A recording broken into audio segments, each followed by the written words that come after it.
একই mobile phone শনাক্তকরণ number বা IMEI নম্বরে কমপক্ষে 10 লাখ স্মার্টফোন এখন বাজারে। ফলে কোনো হ্যান্ডসেট চুরি হলে অপরাধীকে খুঁজে পাওয়া প্রায় অসম্ভব।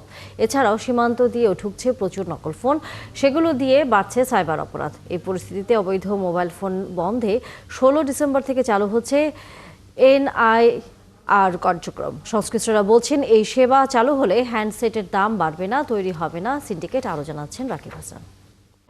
মা, পিম্পল 5 দিনেই চলে যাবে। যাবে না মা। যাক, নিমের 5 অংশের পাওয়ারে 5 দিনেই দূর হবে পিম্পল।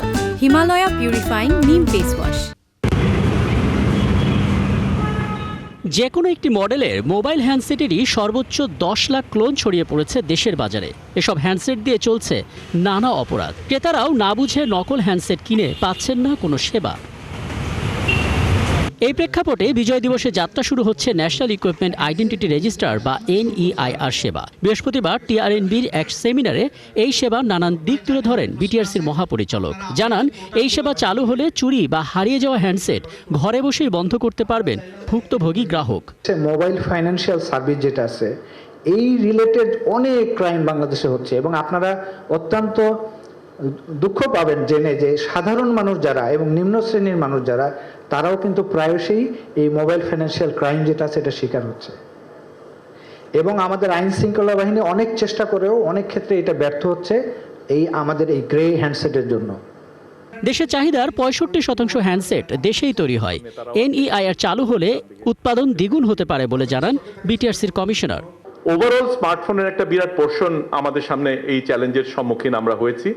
ভবিষ্যতে যদি এই NEIR বাস্তবায়ন হয়, আমি শিওর যে আমাদের এখানে যারা প্রোডাকশন করছে তাদের অ্যাটলিস্ট লাইক ডাবল, আমার হিসাবে ইফ নট 2.5 টাইমস মার্কেট তৈরি হবে আর কি এখানে।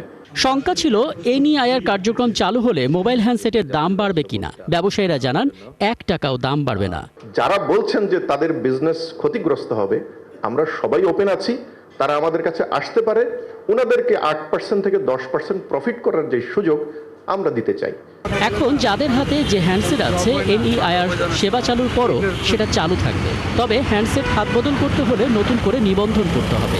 BTRCর ওয়েবসাইটে গেলেই জানা যাবে পুরো প্রক্রিয়াটি। রাকিব হাসান, 71, ঢাকা।